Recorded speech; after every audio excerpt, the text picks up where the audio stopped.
Your car is waiting. Come by. Let's be friends. You got batteries for my side-by-side? Yes. Replace my flashlight? Sure thing. What about my business? Ooh, good one. 100%. Batteries for my fleet of trucks? Gas floor scrubbers? Yes, and fire panels. We have pallets of batteries. Well, what about... As your go-to guy, if it needs a battery, we have it. Well, that's all you had to say. Could have led with that. Batteries Plus, the experts in charge. This is 365 Sports. The 3 o'clock hour is sponsored by Waco Custom Marketplace. Meats, sweets, Texas treats, and a cut above the rest. 425 Lake Air Drive, Waco. Roger Wallace, KXAN TV in Austin, but also color analyst with UT football and does other sports too. Joins us on 365 Sports, our good friend. Roger, thank you very much for your time. I still can't get over, and did you know this until 2 weeks ago and also today, that UT has never been a preseason number one, with really in that time period always being good the last 50 or 60 years, except that bubble after Colt McCoy left. Never. Your thoughts about that?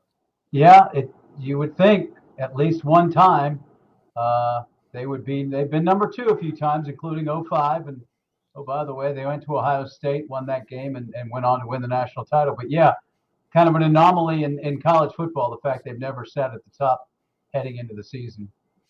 Roger, does it make you a little bit nervous that now that they are, and it's not a year ago when they had all these guys coming back, it's this year when this is maybe the full version of Sark's rebuild that he's done there? Like, this might be that first true version of no overlap, where this is a team built 100% completely by Sark and staff. Well, it's funny because my first thought is they've got an unproven starting quarterback. I mean, as crazy as that sounds, until Arch Manning goes out and does it on the road, and does it game in and game out, series in and series out, throws a pick, bounces back, leads them on a touchdown drive. It's just we haven't seen it. It's not that he can't do it. We know all the hype around him. We know all the expectations around him. But basically, they have a new starting quarterback, kind of like the team that they're going to play on August 30th, minus the 2 starts against Monroe and against Mississippi State. So he's never thrown a pass on the road. That's going to be a first, and it's going to be in front of 105,000+. And then he's got a rebuilt offensive line. They're veteran, but still you got 4 new starters in front of him, and that was something that Sark was so fortunate to get that amazing class and have 5 guys that were, started so many games together. Roger, do you have any comparison you can draw to just the anticipation level to see Arch Manning in full starting quarterback mode? I mean, I know there's been great players, blue chips that have rolled through there that people are excited about, and we have seen him a little bit, but do you have any comparison to anybody over the years you've covered that's anywhere close to kind of just what people are buzzing about? Well, one of the obvious ones because of the bloodlines as well as Chris Sims, but he was walking in with a pretty good quarterback in Major Applewhite. And if you know how that all went down in the late 90s, early 2000s, it was, I wouldn't say a mess, but it was kind of an unusual situation. Maybe is Quinn Ewers. Quinn Ewers came in with all the hype, the fact that he did have that year at Ohio State, even though he didn't play. So he really was coming in as a first-year quarterback with a pretty good year of college experience as far as knowing what it's like to be around a program like that, and all the hype around him. And he was a huge name in Texas, obviously. But no, nothing like this because of the name and because of, what is perceived as the skill level, and the fact that we got glimpses and we saw him. He was great against Mississippi State in their first ever SEC game, but nothing like this when you combine the fact that they're preseason number one. This is something that's new to all of us down here. I would never say playing Ohio State at a good time because they've been good forever. They had that one blip or so. What was it? Maybe, Paul, what was the year that they when the Tressel was gone or whatever, they had one blip, but they don't lose. But do you feel like even though the game's in Columbus that this might be not a bad time to get them because they lost a lot too? And a freshman quarterback might be starting? Yeah, I'm going way back, but you might be talking about Virginia Tech with Charlie Brewer, the former Lake Travis high school quarterback. they beat them in Columbus. And then if you remember, David would, some wouldn't because it was 20 years ago. But remember, Troy Smith got in trouble the year before. And so Jim Tressel was rotating quarterbacks in that game against Texas. And it was Troy Smith and Justin Zwick. And Zwick's the one that fumbled after Texas took the lead on the Vince Young to Lima Sweet touchdown with about 2.5 minutes to go. But yeah, you're right. Just because they're going to have a new quarterback, they're going to have a highly touted quarterback. A lot of talk that they're going to maybe come to a decision here in the next week. But yeah, if you're going to catch them when somebody's playing their first game as a college quarterback against a pretty good defense. And noon game, not a night game. I know it's not a big difference, but I think a little difference. Let me ask you about that. How surprised were you to see the Ohio State fans incensed that Texas would not go along with their idea to move the game? Well, that's a pretty big ask to move it a day. And, this whole schedule kind of got turned around, and it was part of Texas's doing because of the move to the SEC. They had to give Fox inventory. That's why they went to Michigan last year and didn't have Michigan come to Austin last year. So think about this. A program like Texas, and you can go down the list of schedules, but how many programs have played on the road in consecutive years? Alabama, Michigan, and Ohio State. Yep. And that's what they're doing. So the fact that Texas didn't want to move this game to a Sunday, like I said, that's a big ask.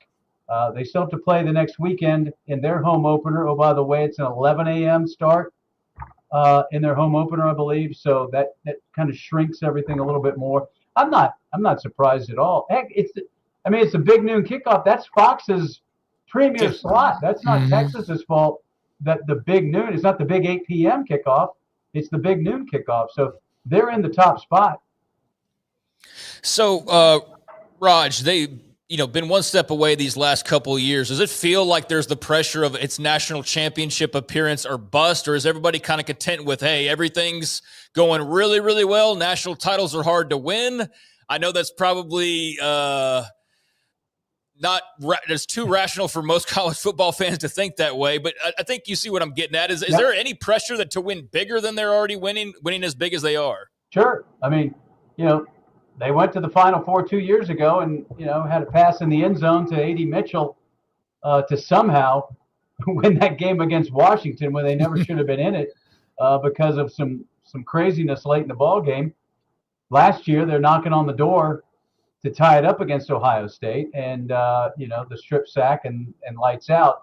So, yes, of course, Sark has built a program here that I don't think anything drastic, when you ask about expectations, but sure, playoff, got to get a little luck. You got to stay healthy.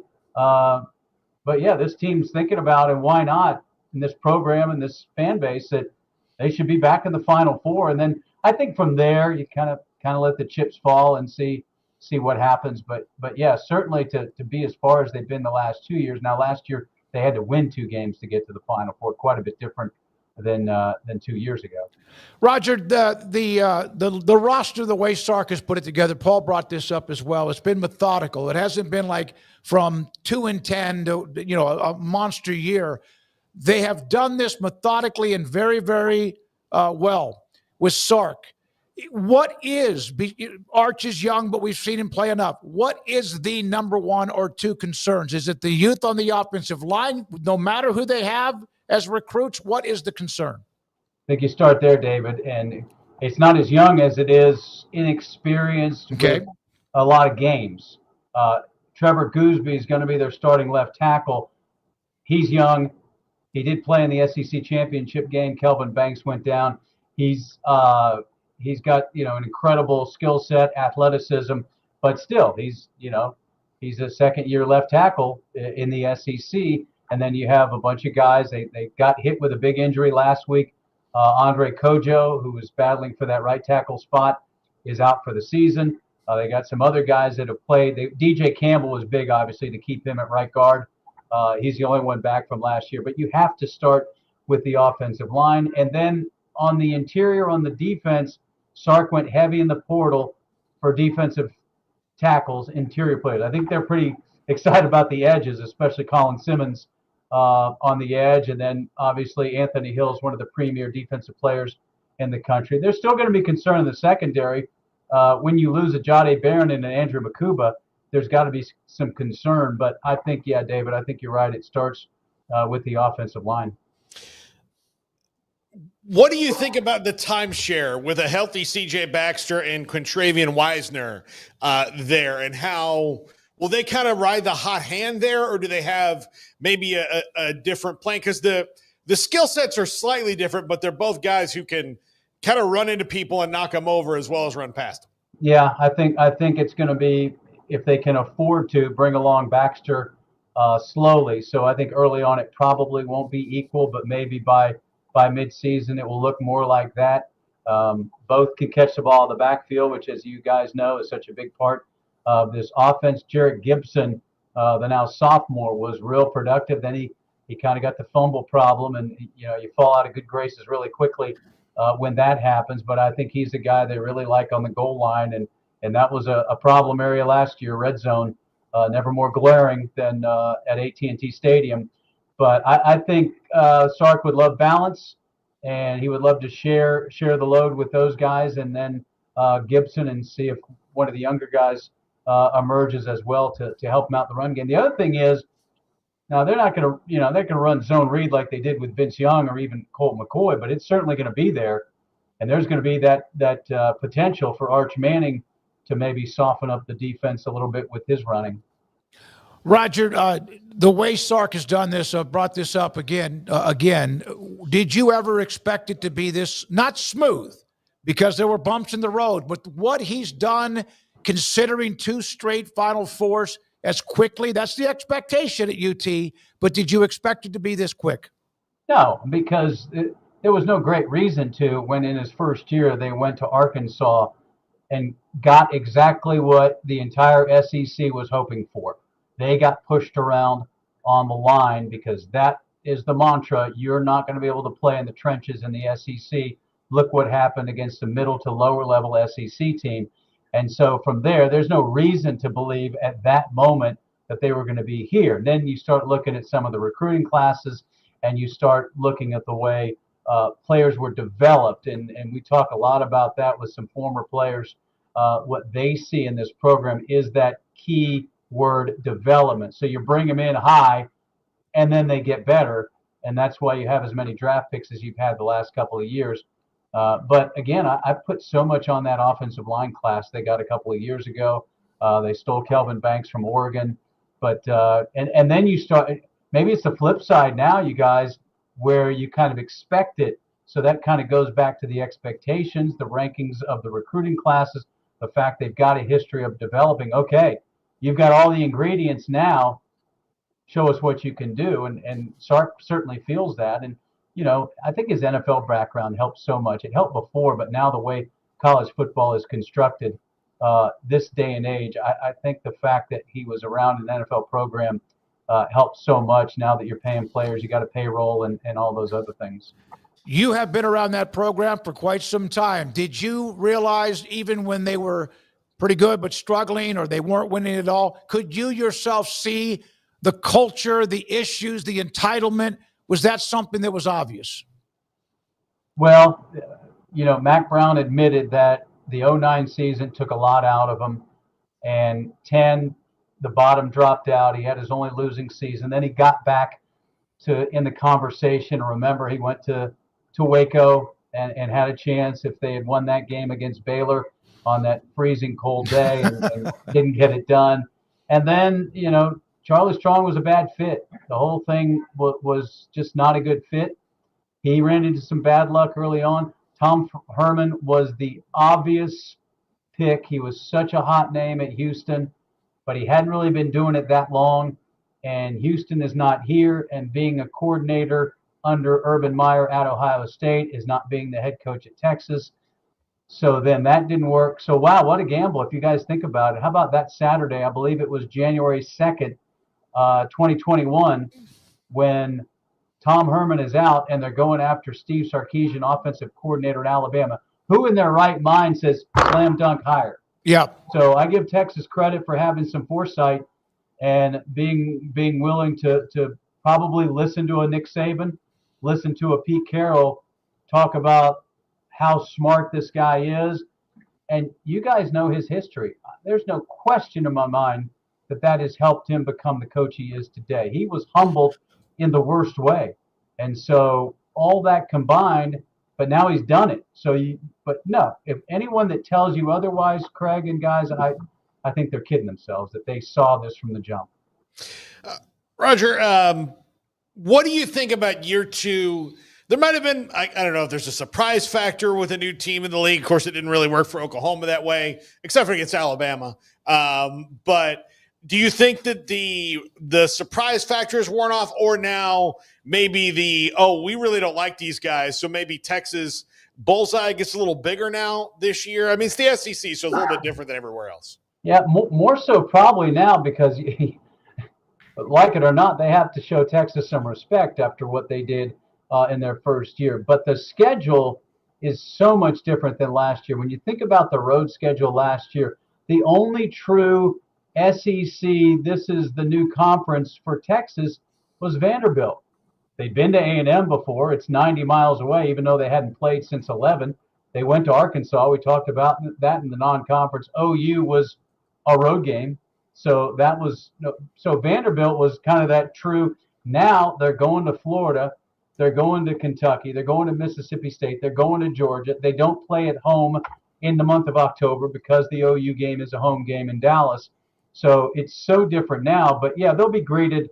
Vanderbilt didn't count. I mean, that was Nashville. That's not your typical college town. The stadium was under construction. They had a really good team, and they gave Texas a scare coming off the Alabama game. But still, it didn't feel like, you're walking into Oxford, Mississippi or Baton Rouge.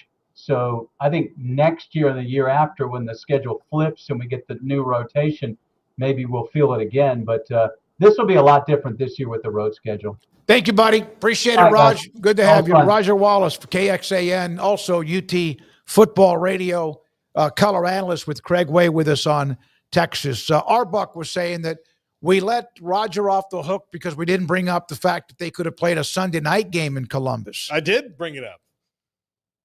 I'm just telling you. I straight up asked him, I said, how surprised were you that Ohio State fans were incensed that Texas wouldn't move the game? Why would you move the game? I know.